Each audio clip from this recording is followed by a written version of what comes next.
Okay, today I'm going to be doing a crankshaft position sensor on the clk. It's got 330 some odd thousand kilometers on it. This is the crankshaft position sensor. It's a single bolt, and it is on the back of the engine, on the bell housing of the transmission. 4-cylinder, 6-cylinder, 8-cylinder, it's going to be in the exact same spot. This is a 722.6 transmission. Anyway, this is the only one I can show you on because it's the only one that I've got access to right now. So it's basically going to be the same. Access to the part itself is going to be different depending on the engine, obviously. So if you look down, this is going to be hard. I'm going to have to stick you down in here with the flashlight. Hopefully you can see. So we're on the driver's side of the car. Driver's side, back of the engine. I removed the engine cover just to get, because you want every millimeter of space you can get. And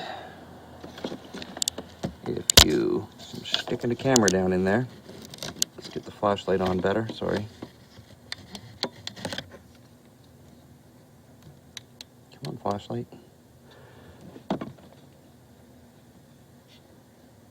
And there is a plug. Oh man. Follow the wire down to the plug.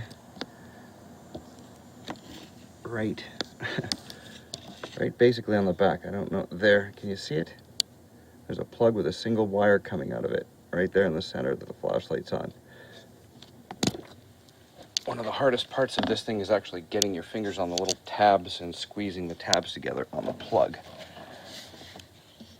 And for your enjoyment, I pre-loosened it so you don't have to watch me fumble for about 20 minutes. And that's the plug. It's a square single wire plug. Well, it looks like it's a one wire coming out of it. It's actually two wires. And it's square on one side, rounded on the other, the same as the new sensor. So can you see it now past the plug?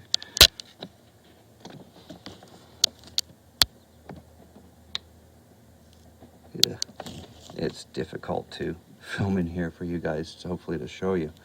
I don't even know if I can't see the camera, so I can't see if you guys can see it.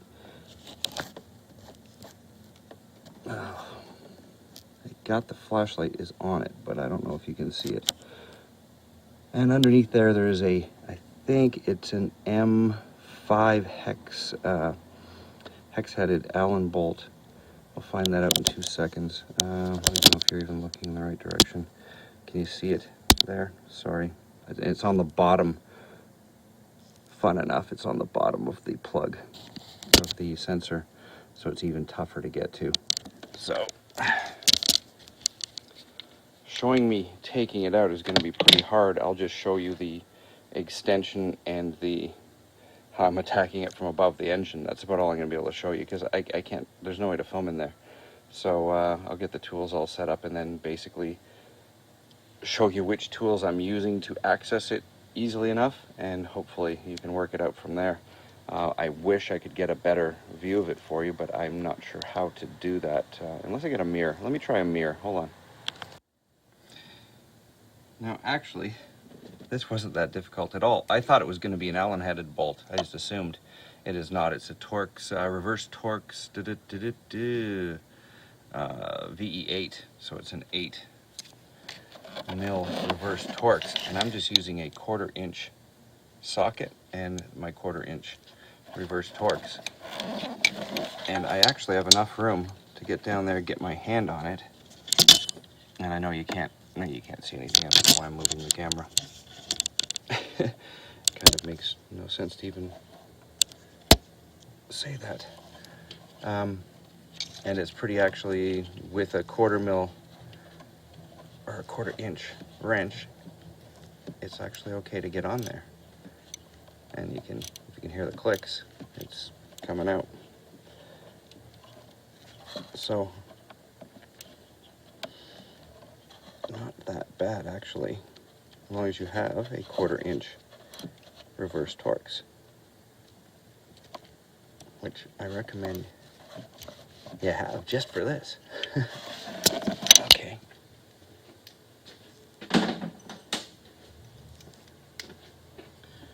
Once the nut starts spinning freely, I'm just putting it on a 1/4 inch extension, like a 3-inch long extension because the wrench is spinning.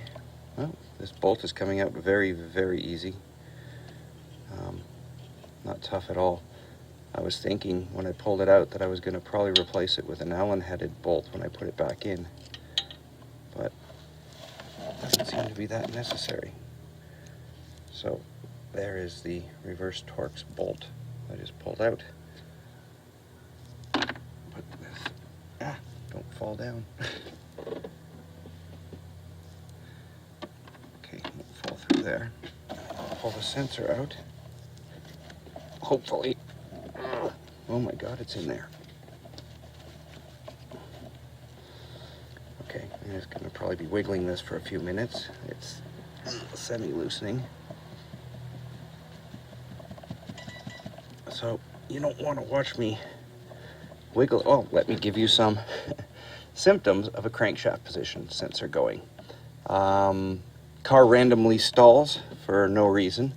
It could be at a stoplight. If it does at a stoplight, it's usually when the car is warm, fairly warm, like a lot of city driving. You get to a stoplight, it'll start to slow down and the engine will cut out on you. That can also be a MAF sensor as well. But a MAF sensor will allow the car to start. If you go to start your car and it starts, stops instantly, you turn the key, starts again, stops instantly, 2 or 3 times, and it will start and stay running and seem fine.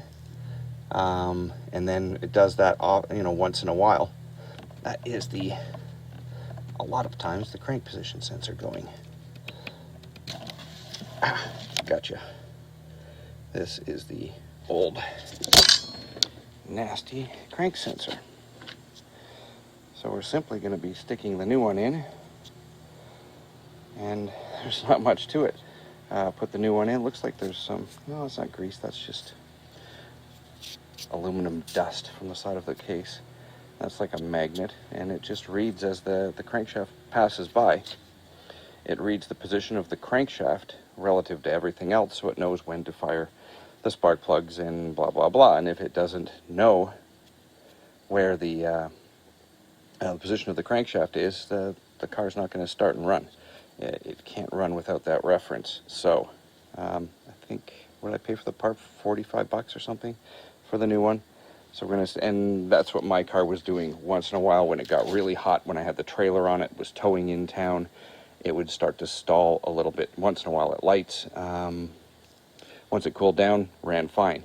Every once in a while, while driving, getting in, going to start it, you'd start it, it would die, start again, sometimes start, sometimes die, but always could get it started. Sometimes you'd turn it and it would sound like the battery was dead because you just get a click. Then you'd turn the key back, turn it again, another click, oh crap, battery's dead, turn it 3rd time, starts. That's because, again, there's no, it's probably because the crankshaft sensor was at the reference point. I'm not 100% sure why it would do that, but battery's 100% fine, starter's 100% fine, everything else is fine, and 340,000 kilometers, these things do go. And it does have all the other symptoms of a crankshaft position sensor being gone. So essentially reverse, it goes in this way, by the way.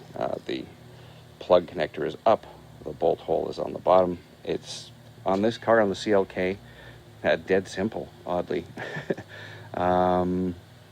Yeah, so anyway, thanks for watching. I'm just going to put this back in, torque the nut down. That little bolt was barely on there, so I would say 8 foot-pounds, but you're not going to put a torque wrench on this.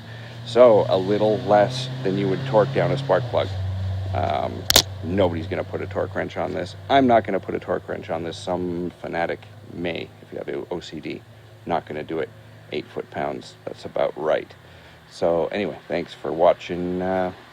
Pretty simple. I thought it was going to be a little bit more difficult to access. It's just difficult to see, but once you can get your hand in there, it's easy. Thanks for watching. Sorry, just going to put the bolt in now. When I pulled that bolt out and put it aside, I didn't even really look at it. But when you pull a bolt out and you see blue on the threads, that means Loctite was put on from the factory. Put it on again if it was blue, if there's blue on the threads. And there was on this. Like I said, I just didn't look at it when I pulled it out. So, Loctite, the bolt, then about 8 foot-pounds. Anyway, thanks for watching.